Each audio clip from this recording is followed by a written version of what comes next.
My mother-in-law told everyone I couldn't have children. She wasn't ready for the doctor's announcement.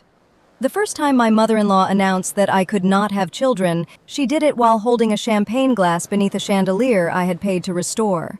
There were 43 people in the ballroom of Harrow House that night.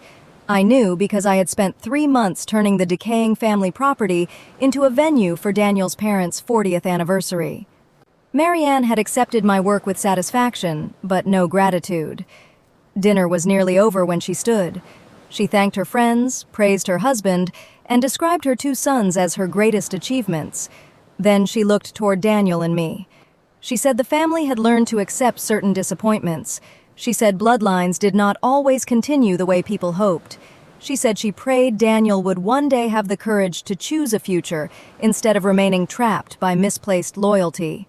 No one needed her to say my name. The room became so quiet that I heard ice settle in a glass 3 tables away. Daniel stared at the tablecloth. His older brother Andrew shifted in his chair. Andrew's wife looked at me with horrified sympathy. Marianne's closest friends lowered their eyes, but not before I saw recognition on their faces.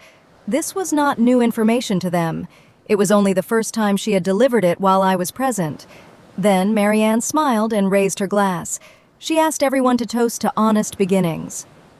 I had spent 4 years protecting Daniel from that truth.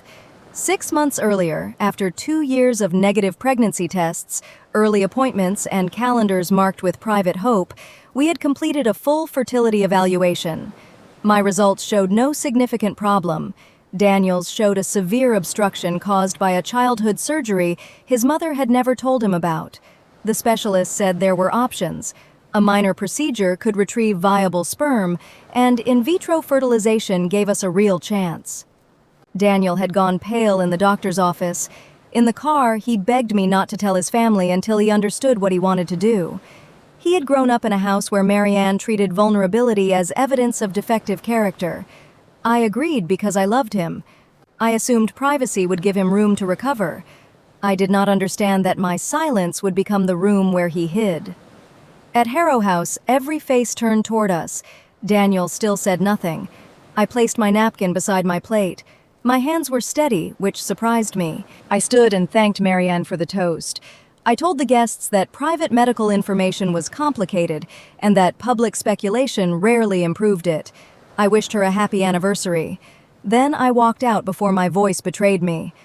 Daniel caught me in the old library. He closed the door and said his mother had gone too far. He sounded like a witness describing weather. I asked him how she knew we had been seeing a fertility specialist. His silence answered before he did. He admitted that he had told her we were having trouble. He claimed he had not blamed me. He said Marianne had drawn her own conclusions, and correcting her would have meant revealing his diagnosis. I asked how long she had been telling people I was infertile. He did not know. That was his first answer. When I asked again, he said perhaps 3 months. 3 months meant birthday lunches, church committees, golf club dinners, and family calls. It meant he had watched his mother construct a public lie around my body and had decided his comfort mattered more than my dignity. That knowledge changed the shape of his face. I could still recognize the man I had married, but I could no longer pretend I knew him. Daniel promised he would speak to her after the party. I told him the party was over for me. I drove home alone through cold October rain. Messages arrived from relatives offering prayers, remedies, adoption contacts, and carefully disguised advice about setting Daniel free. At a red light, I turned the phone face down. I did not cry until I reached our driveway. Marianne had not invented the story alone. Daniel had supplied the silence that made it believable. Inside, I found a cream envelope on the kitchen counter. It was from the fertility clinic. I had almost canceled treatment after Daniel delayed his procedure twice, but 3 weeks earlier, he had finally gone through with it. The retrieval had been successful. We had created 4 embryos. 1 had been transferred 12 days before the anniversary dinner. The envelope contained instructions for my blood test the next morning. I sat at the kitchen island beneath the light Daniel always forgot to turn off. Outside, rain ran down the windows in crooked lines. Marianne had just told everyone I would never have a child. Daniel had let her. And somewhere inside me, too small to be seen, there might already have been a life neither of them deserved to use as proof of anything. I decided then that no matter what the test showed, I would never again protect someone who stood quietly while I was being destroyed. Daniel returned after midnight. He moved through the kitchen carefully, as if quiet footsteps could make the evening less real. I was still at the island with the clinic envelope in front of me. He said Marianne had been emotional. He said she had misunderstood a private conversation. He said his father had spoken to her. Every sentence reduced what she had done into an accident. I asked whether he had corrected the guests after I left. He looked toward the hallway. That answer hurt more than the speech. He had not told them my tests were normal. He had not admitted that the medical issue was his. He had not even said his mother was wrong. He had simply asked everyone to continue dinner while I drove home beneath a storm of messages. I asked for his phone. He refused at first, then called the request controlling. I reminded him that my medical history had become entertainment for 43 people because of something he claimed his mother had misunderstood. If he wanted me to believe him, I needed to see the conversation. He unlocked the phone but held it in his hand. That small act told me there was more. The messages with Marianne began months earlier. Some looked harmless. She asked about appointments. Daniel said the process was stressful. She asked whether I had caused the delays. He replied that he did not want to discuss details. Then I found the sentence that explained everything. Marianne had written, "If Claire is the problem, you are not obligated to sacrifice your entire future." Daniel had answered, "Please don't say anything yet." Not, "Claire is not the problem," not, "You are wrong," not even, "This is private."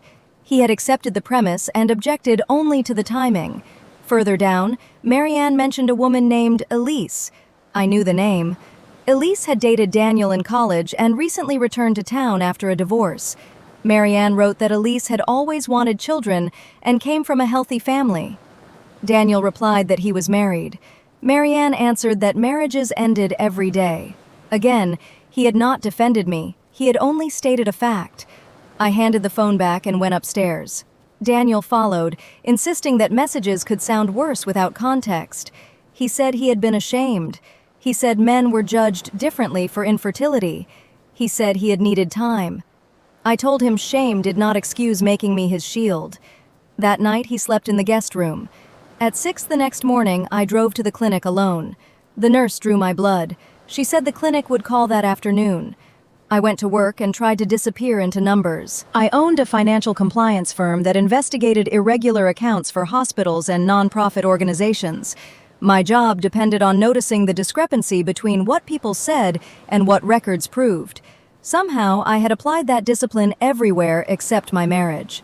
At 11, my assistant told me a woman named Elise had called. I stared at the message until the letters blurred. Elise had not asked for Daniel. She had asked for me. I returned the call from my office with the door closed. Her voice was cautious. She said Marianne had invited her to lunch 2 weeks earlier. She had been told Daniel's marriage was ending because I could not have children and refused to consider adoption. Marianne had suggested Elise contact him after things became official. Elise sounded embarrassed, but not guilty. She said she had no interest in becoming part of a married man's life.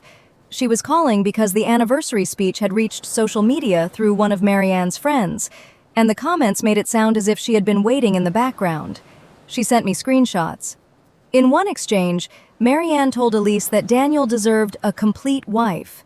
In another, she claimed I had hidden my infertility until after the wedding.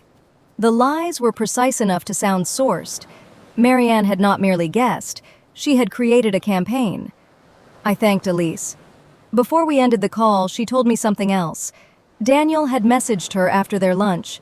He apologized for his mother's behavior and said his marriage was complicated. Then he asked whether Elise wanted coffee. She declined. The invitation had been sent 3 days after our embryo transfer. At 2:17, the clinic called. My pregnancy test was positive. The nurse explained that the hormone level was strong, but that we needed a second test in 48 hours. I wrote every instruction on a yellow pad, though I remembered none of it after the call ended. Joy arrived first, bright and instinctive. Then fear followed because I had imagined receiving that news in Daniel's arms. Instead, I sat alone with proof of new life on one screen and proof of my husband's betrayal on another. I did not tell him. It was protection, not revenge. The pregnancy was fragile, my trust was broken, and information given to Daniel traveled directly to Marianne whenever silence served him. I scheduled the second blood test.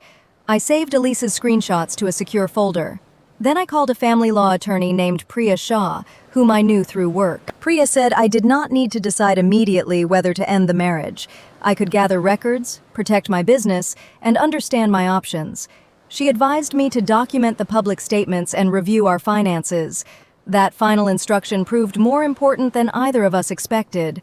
Daniel and I maintained joint household accounts, but my company and inheritance were separate under our prenuptial agreement. When I reviewed 6 months of statements, I found recurring payments to a public relations consultant I did not recognize. The payments came from a family trust account Daniel managed with Marianne. The consultant's name appeared beneath several anonymous posts about me. By evening, the lie was no longer merely cruel. It was organized. And for the first time since the anniversary dinner, I stopped wondering how to make Marianne understand the harm she had caused. I began asking what she was trying to gain. The second blood test confirmed that the pregnancy was progressing. A week later, an ultrasound showed 2 gestational sacs, twins. The technician turned the monitor toward me. 2 fragile beginnings rested in the dark curve of the screen, measured in millimeters and hope. Dr. Lena Ortiz, our reproductive endocrinologist, entered after the scan. She had guided us through the process with directness and unusual kindness. When she saw I was alone, she asked whether I felt safe at home. That question broke something open. I told her enough to explain why Daniel was not present. I did not ask her to take sides. I asked what information the clinic had shared and with whom. The answer was clear. Daniel had authorized his own results to be sent to him and to our shared patient portal. I had never authorized disclosure to Marianne. No one at the clinic had told her anything. Dr. Ortiz also showed me 3 unanswered portal messages. After Daniel's diagnosis, the clinic had requested records from his childhood surgery. Those records indicated the obstruction was a known risk, and that his parents had been advised to preserve fertility information for him when he reached adulthood. Marianne had signed the acknowledgement. She had known for more than 20 years that Daniel might face infertility. She had watched me undergo tests, endure speculation, and carry blame for a condition linked to a surgery she had chosen to keep secret from her son. Her speech at Harrow House was not based on ignorance. It was an act of redirection. I asked for every document I was legally entitled to receive. Daniel's childhood file remained private, but the clinic preserved access logs and my communications. I drove home with the ultrasound photograph sealed inside my bag. Daniel was waiting in the kitchen. For 10 days, he had alternated between apology and irritation. He wanted the marriage restored without the discomfort of repair. That evening, he said Marianne planned a family brunch to correct the misunderstanding. He wanted me there. I asked what she intended to correct. He said she would explain that she had spoken from concern. Concern was not correction. It was a softer label pasted over the same lie.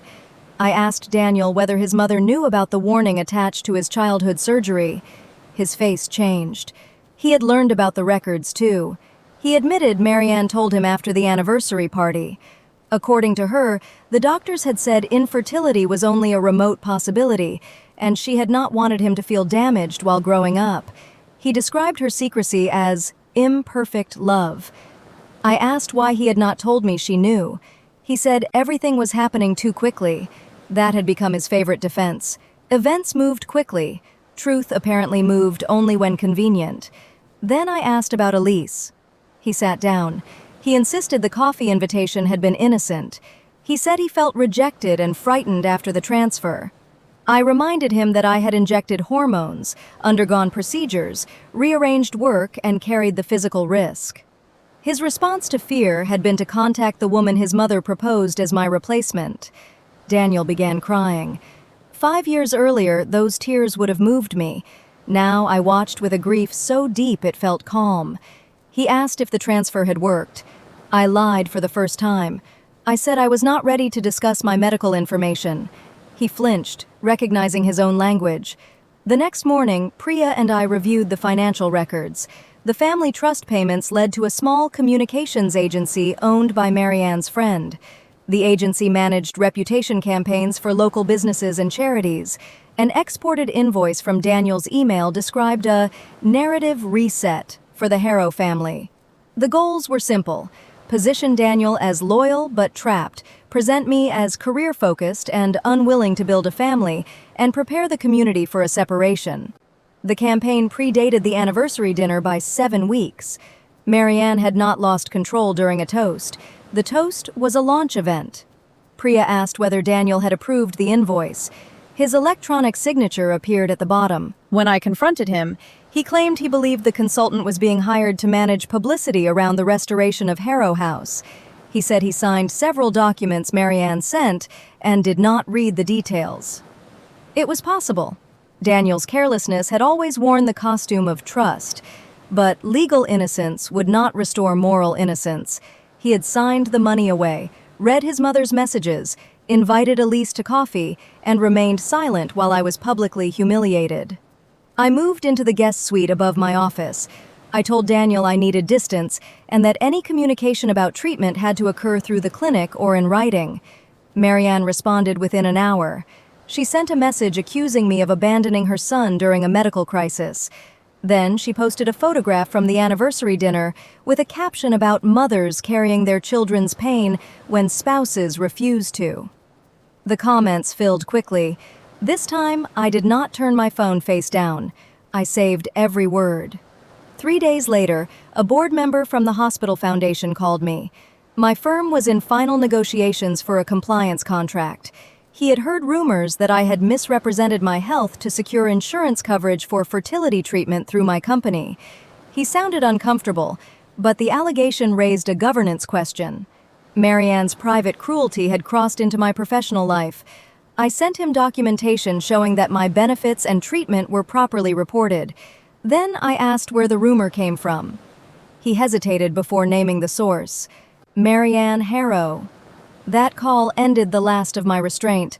I told Priya to prepare a formal cease and desist notice, preserve evidence of business interference, and begin the separation filing. I also accepted Marianne's invitation to the family brunch. She believed she was gathering an audience for another performance. She did not know I was bringing records. Marianne held the brunch at the Harrow Family Club, a place designed to make old money look effortless. I arrived alone. Daniel waited near the entrance. He looked exhausted and hopeful, as though my presence meant forgiveness. I told him it meant only that I intended to hear his mother correct the record. Inside, 20 relatives and family friends had assembled. Several had attended the anniversary dinner. Elise was not among them, though Marianne had invited her. She sent me the invitation that morning, along with her refusal. Marianne greeted me with a kiss that never touched my cheek. She wore pale blue and the composed expression of someone certain she controlled the room. Once everyone sat, she delivered her correction. She said grief had made her speak carelessly. She said no one should judge a woman for infertility. She said I had endured a private struggle and that the family must support Daniel and me through whatever came next. It was elegant. It was sympathetic. It was still a lie. She had transformed a false accusation into a confirmed diagnosis, wrapped in kindness. When she finished, people looked at me with approval, expecting gratitude. I stood and placed a folder on the table. My medical evaluation had found no significant fertility issue. I had never authorized anyone to speculate about my health. Claims that I had deceived Daniel, refused adoption, misused insurance, or prevented him from becoming a father were false. The room shifted. Marianne smiled and said medical situations could be emotionally confusing. I continued. I explained that a communications consultant had been paid from the Harrow Trust to create a public narrative about my marriage. I read the 3 campaign goals from the invoice. Then I placed copies of the payment records, the anniversary guest posts, and the consultant's invoice in front of Marianne, Daniel, and Robert, my father-in-law. Robert read the first page twice. Daniel said he had signed without understanding it. His words sounded even weaker in public than they had in our kitchen. Marianne claimed the consultant had misunderstood her instructions. She said the goal was to protect the family from gossip.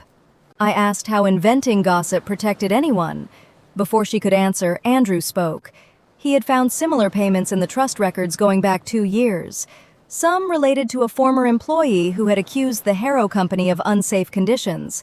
Others targeted a cousin who challenged Marianne's management of a charitable fund. She had used reputation work as a private weapon before. Robert turned toward his wife with a look I had never seen from him. Marianne's control depended on everyone believing each victim was isolated. The folder revealed a pattern. She changed tactics. She accused me of stealing confidential financial documents. Priya, seated at a nearby table by prior arrangement, introduced herself and explained that every record I held came from accounts to which Daniel or I had lawful access or from public posts. The original electronic data had been preserved. Marianne's face tightened. Then nausea rose through me so suddenly that the room tilted. For 2 weeks I had hidden fatigue beneath work and anger. That morning I had eaten almost nothing because my stomach rejected everything. Standing beneath the chandelier, I felt heat gather behind my eyes. I gripped the table, tried to breathe, and heard Daniel say my name. The last thing I saw before the floor moved upward was Marianne reaching for the folder instead of reaching for me. I woke on a carpet with Priya beside me and a club employee calling emergency services. Daniel knelt nearby. Someone had moved the evidence folder beyond Marianne's reach. At the hospital, a nurse found both heartbeats. Dehydration and stress had caused the fainting episode, but the twins remained stable. I told the nurse Daniel was my husband, but that I wanted Dr. Ortiz to speak with me first. The request was entered into my chart. Marianne arrived before the specialist. I heard her voice in the corridor, loud enough to penetrate the door. She told relatives that my collapse proved how emotionally unstable I had become. She suggested I had staged it to avoid answering questions about the financial records. Even in a hospital, she could not stop building the narrative. Dr. Ortiz arrived 20 minutes later. She reviewed the ultrasound, blood pressure, and lab results. Then she asked whom I wanted in the room. I chose Daniel, Priya, Robert, and Andrew. I did not choose Marianne. She entered anyway, following Robert before the nurse could stop her. Dr. Ortiz looked to me for permission. I considered asking security to remove her. Then I remembered every person she had recruited into the lie, and every message telling me to free Daniel. I let her stay. Dr. Ortiz faced the group. With my consent, she said my pregnancy was progressing normally for nearly 10 weeks. She said the ultrasound showed 2 viable embryos, and both heartbeats were strong. For 1 complete second, no one moved. Then Daniel sank into the chair beside the bed. Marianne laughed. It was not joy. It was disbelief sharpened into accusation. She said that was impossible. She said Daniel could not father children naturally. She said the timing did not make sense. Dr. Ortiz remained calm. She explained that the pregnancy resulted from the embryo transfer Daniel and I had completed together, using sperm retrieved during his procedure. The treatment dates, genetic records, and consent forms were documented. Marianne looked at me as though I had stolen something from her. Then, Dr. Ortiz delivered the announcement Marianne was least prepared to hear. The infertility diagnosis had never been mine. The identified factor was Daniel's obstructive condition, a known potential consequence of the childhood surgery documented in his records. Modern treatment had allowed us to create embryos, but no responsible physician had ever told anyone that I could not have children. The room became still again. Marianne had spent months telling everyone my body had failed her family. Now, a doctor had explained, with careful permission and clinical precision, that her story had been false from the beginning. But the pregnancy was not the revelation that changed everything. It was Daniel's reaction. He did not ask whether I was all right. He asked why I had kept his babies from him. And in that moment, I knew the marriage was over. I told Daniel the twins were not possessions I had hidden in a drawer. They were a pregnancy inside my body, one he had helped create, and then endangered by allowing his mother to turn my health into public scandal. I reminded him that he had invited another woman to coffee 3 days after the transfer. I reminded him that he had signed the invoice for the campaign against me. Most of all, I reminded him that he knew his mother's claim was false and chose not to correct it. Dr. Ortiz ended the conversation. She said stress was not medically helpful and instructed everyone to leave except Priya. Daniel tried to remain, but the nurse stepped between him and the bed. Marianne was the last person through the door. She stared at the ultrasound monitor as if the 2 heartbeats had personally defied her. Once the room was quiet, Priya asked whether I wanted to proceed with the separation. I said yes. Ending a marriage I had trusted felt like amputating a future. I could grieve it and still know it was necessary. The hospital kept me overnight. By morning, Marianne claimed the family had been joyfully surprised by my secret pregnancy and that her earlier remarks concerned temporary treatment difficulties. She posted prayers for reconciliation. The post included no apology. It also exposed the pregnancy before I had told my own parents. That violation removed any doubt about whether she could respect a boundary. Priya added the post to our evidence file and delivered the cease and desist notice that afternoon. It demanded that Marianne stop publishing false claims about my medical condition, my marriage, my business, and the pregnancy. It also ordered preservation of communications with the consultant. Marianne responded through an attorney.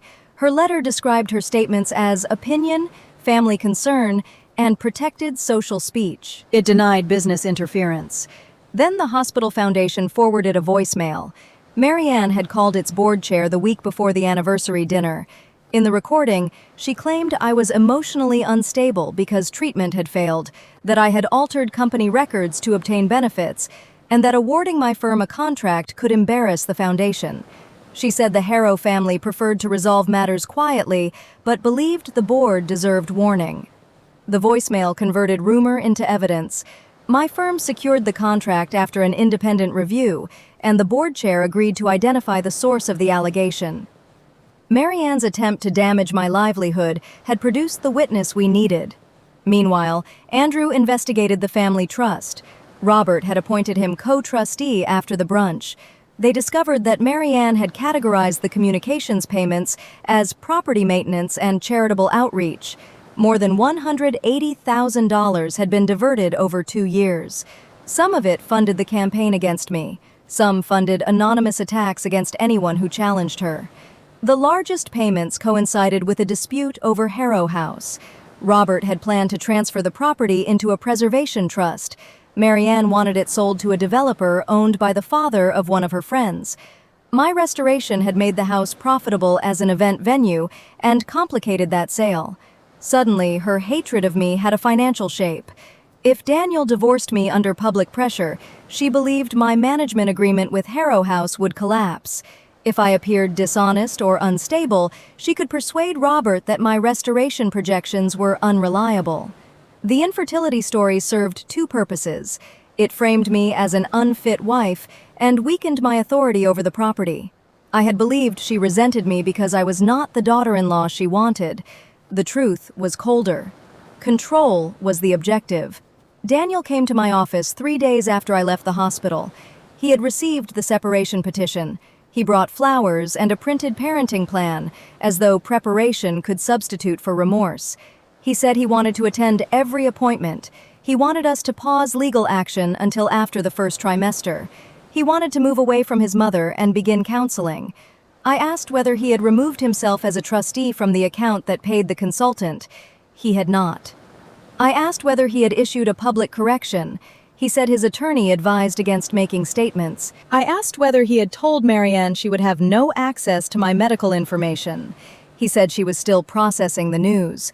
Every request he made required action from me. Every question I asked revealed action he had postponed. I told him future communication would occur through our attorneys, except for clinic matters. I also told him he would receive appropriate pregnancy updates, but not access to my appointments until he demonstrated he could keep information private. He accused me of punishing him. I told him consequences often felt like punishment to people accustomed to protection. After he left, my assistant brought me a delivery. It was not from Daniel. It was a small cedar box sent by Elise. Inside was a flash drive and a note explaining that Marianne had continued contacting her. Elise had saved the messages in case I needed them. The drive held audio from a lunch Marianne believed was private. In the recording, Marianne admitted she knew the medical problem was Daniel's. She said no one would ever need to know because people naturally blamed women. She described me as too proud to contradict the story without exposing my husband. Then she said once I was gone, Daniel could build a family by whatever means necessary with someone easier to manage. The recording was legal because Elise had participated in the conversation and our state permitted one-party consent. I listened twice. Marianne had relied on my love for Daniel as a weapon. She believed I would absorb any humiliation to preserve his secret. She had been right for months. She was wrong now. Priya did not release the recording publicly. Evidence loses power when scattered for applause. She used it with precision. First, she sent a copy to Marianne's attorney with a request for a formal retraction. Second, Andrew provided it to the trust's independent counsel as evidence that trust funds had supported a knowingly false campaign. Third, my business attorney added it to the interference claim. Within 48 hours, Marianne deleted several posts. She did not retract them. Instead, she filed for an emergency family mediation, claiming the pregnancy created an urgent need to preserve Daniel's relationship with the twins. The request had no legal force over my prenatal care, but it allowed her to present herself as a concerned grandmother. Daniel did not join her petition, yet he did not publicly oppose it either. Priya advised me to request a temporary protective order limiting harassment and third-party contact about my medical information. The hearing would not determine custody of unborn children.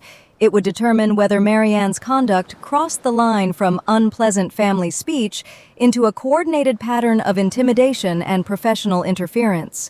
The courthouse was less dramatic than television. Fluorescent lights flattened every face. The judge read more than she spoke. Marianne arrived with Daniel and Robert. She wore navy and carried no visible anger.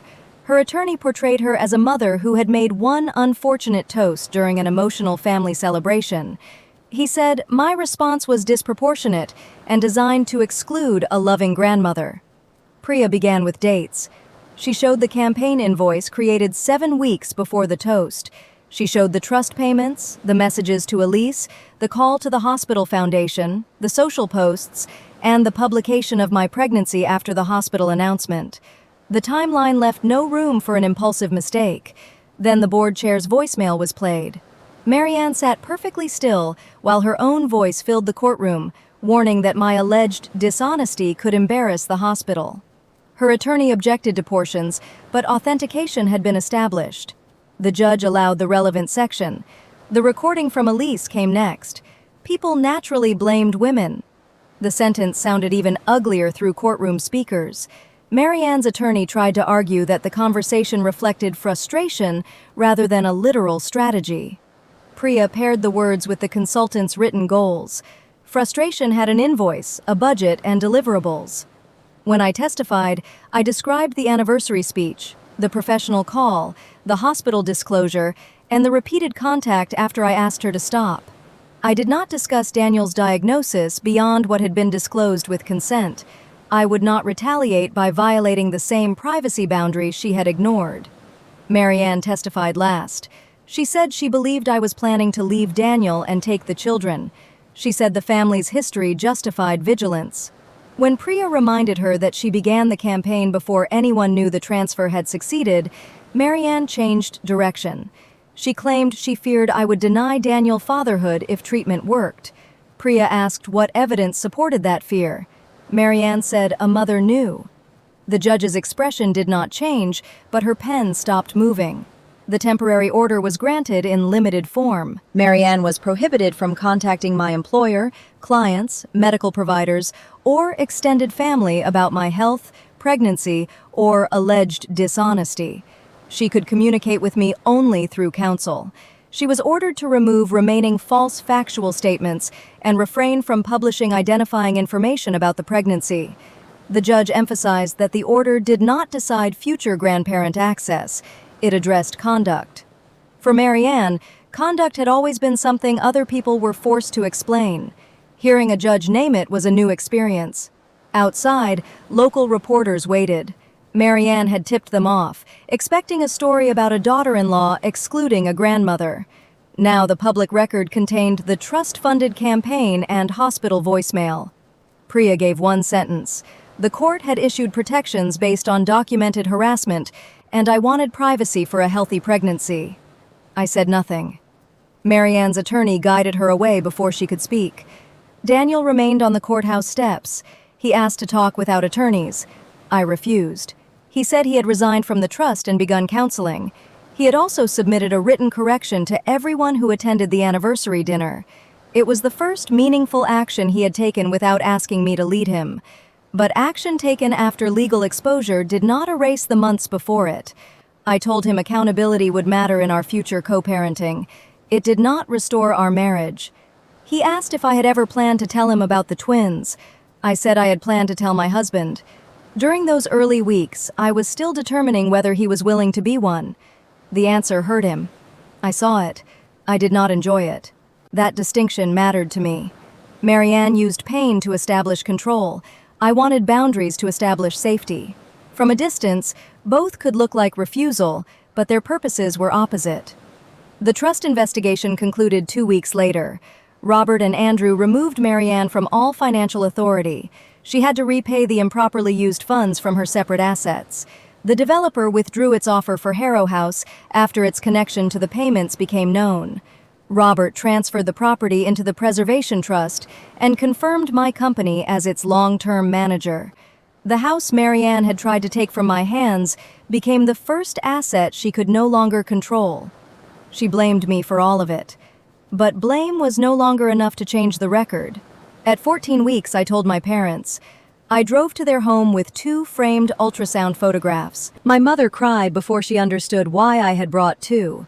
My father counted the labels, looked at me, and asked whether I was safe. Neither asked what I had done to make my marriage fail. Neither treated the twins as a reason I should tolerate harm. The separation moved forward. Our prenuptial agreement protected my firm and inherited assets. Daniel's financial involvement in the communications campaign complicated negotiations, though investigators found no proof that he understood the full plan when he signed the invoice. He was careless, weak, and disloyal. Those failures had consequences even if they did not make him the architect. We agreed to sell our marital home after the babies were born. Daniel rented an apartment near the clinic. He attended parenting classes and individual therapy. He sent pregnancy questions through a co-parenting application that preserved every message. Over time, his questions became less possessive. He stopped writing, "my babies," and began writing, "the twins." I allowed him to attend the anatomy scan. Before the appointment, he handed his phone to the nurse and asked her to keep it outside. He said no information would reach Marianne from him. It was a small gesture, but it showed he finally understood that privacy required behavior, not promises. The scan revealed 2 girls. Daniel cried quietly and first asked whether they and I were healthy. Afterward, he apologized without explanation. He said he had let shame become cowardice. He had watched me carry blame because correcting it required him to admit something about himself. When his mother proposed Elise as an escape, he enjoyed the feeling of being desired instead of medically inadequate. The coffee invitation had been less about romance than reassurance, but that did not make it innocent. He said he understood forgiveness was not reconciliation. It was the first apology that cost him the fantasy of getting me back. I believed him, but I did not return. Marianne attempted her own apology through counsel. The proposed statement said she regretted that private family concerns had been interpreted as factual claims. Priya sent it back. An apology without a named action is a negotiation tactic. The civil interference claim entered settlement discussions. My financial loss was limited because the hospital foundation verified the allegations before acting, but the cost of legal review, delayed contracting, and reputational protection was documented. More important, the trust sought repayment for misused funds. Marianne faced selling a vacation property she considered part of her identity. That consequence finally produced a genuine retraction. She acknowledged that I had never been diagnosed as unable to have children, never concealed infertility, never misused insurance, and never refused to build a family with Daniel. She admitted she had contacted third parties without evidence and had authorized communications work that promoted misleading claims. The statement was sent to every anniversary guest, the hospital board, relevant relatives, and the consultant's distribution list. She was not required to mention Daniel's condition. The correction restored my name without sacrificing his medical privacy. I insisted on that distinction. Marianne had taught me what happened when private information became currency. I would not purchase vindication with the same currency. The settlement required repayment of my costs and the trust funds, plus compliance with the protective order. Marianne had to complete counseling before any supervised introduction to the children. Access would depend on the children's welfare, not her title. She signed. 3 days later, she sent Daniel a letter blaming him for failing to control me. He forwarded it to his therapist, not to me. That choice gave me more hope for our future as co-parents than any promise he had made during the marriage. At 28 weeks, I returned to Harrow House for the reopening celebration. The restoration had preserved the original woodwork, repaired the east roof, and converted unused rooms into offices for local nonprofit organizations. The ballroom where Marianne had humiliated me now hosted a scholarship dinner. Robert asked whether holding the event there would be painful. I told him pain did not make a place hers. My parents attended. Andrew and his wife came. Daniel arrived alone and sat at a different table. Marianne was not invited because the protective order still limited contact. Near the end of the evening, Robert stood beneath the restored chandelier. He thanked the preservation team and announced that future venue profits would fund maternal health grants and legal support for women facing medical discrimination at work. He did not mention the scandal. He did not need to. The family name that Marianne had treated as a weapon would now pay for resources she had tried to deny me: privacy, credibility, and the right to make decisions about one's own body. When the applause ended, I felt one of the twins move. Then the other answered from the opposite side. For months, everyone had discussed them as heirs, evidence, leverage, or proof. To me, they were simply my daughters. They owed no one a repaired marriage.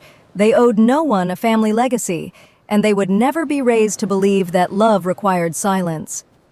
The twins arrived 6 weeks later on a rainy Tuesday morning. Labor began before dawn in the apartment above my office. By the time my mother reached me, the contractions were close enough that she ignored every traffic rule she considered optional. I called Daniel from the car. He met us at the hospital with the overnight bag he had kept packed for a month. The delivery was long but uncomplicated. Amelia was born first, furious and loud. Nora followed 11 minutes later, smaller and watchful. When the nurse placed them against me, the years of appointments, injections, arguments, and public judgment fell away. They were warm, real, and entirely uninterested in the story adults had built around their existence. Daniel stood beside the bed and cried. He did not post photographs. He did not call Marianne. He asked whom I wanted notified and followed the list exactly. My parents came first. Andrew and his wife visited the next afternoon. Robert waited until I invited him. Each person washed their hands, lowered their voice, and treated the room like the protected space it was. Marianne learned about the birth through Daniel's attorney. Her first response was a request for photographs. Her second was a demand to know the girls' full names. Her third accused us of cruelty. Daniel answered once through counsel. He said contact would occur only after she completed the settlement requirements and only when both parents agreed it was safe. For the first time, he did not ask me to absorb her reaction. That did not transform him back into the husband I had wanted. It made him a better father than the man who sat silent at the anniversary dinner, and that mattered on its own. Our divorce became final 4 months after the birth. We adopted a gradual parenting schedule suited to infants. Daniel continued therapy and respected the communication plan. He paid support without argument and never used the twins to bargain for access to me. Co-parenting with someone who had betrayed me required discipline. I learned to evaluate present behavior without rewriting the past. We did not become friends. We became careful partners in one important job. Marianne completed counseling only after nearly a year. Even then, I did not rush an introduction. Her therapist provided confirmation of attendance, not a guarantee of change. Daniel and I agreed that the first meeting would occur in a supervised family center, with no photographs and no discussion of family lineage. She arrived carrying 2 silver bracelets engraved with the Harrow crest. The supervisor asked her to leave them outside. For 20 minutes, Marianne sat on a carpet while Amelia pushed a wooden block toward her and Nora studied her face. There was no dramatic reconciliation. Babies do not understand status. They respond to warmth, sound, and safety. Marianne seemed almost frightened by how little her name mattered in that room. When the visit ended, she asked whether they knew she was their grandmother. Daniel told her they knew the people who consistently cared for them. It was not cruel, it was true. Supervised visits continued once a month. When Marianne called the girls the future of the Harrow line, a visit ended early. When she questioned a caregiver about my schedule, the next was postponed. Boundaries became real because consequences arrived without debate. Gradually, she improved. I did not erase the recording, invoice, or voicemail. Forgiveness, if it came, would be private.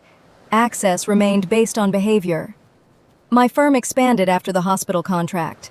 We helped medical organizations protect patients from privacy failures, insurance retaliation, and reputational interference.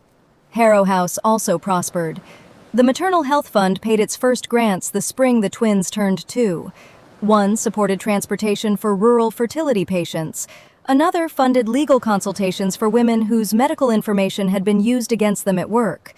A third helped families experiencing pregnancy loss obtain counseling without financial strain. At the grant ceremony, I stood in the ballroom where Marianne had raised her glass. This time, I made the announcement. I did not mention her name. I spoke about how quickly people turned uncertainty into judgment, especially when a woman's body was involved. I said privacy was not secrecy, and boundaries were not punishment.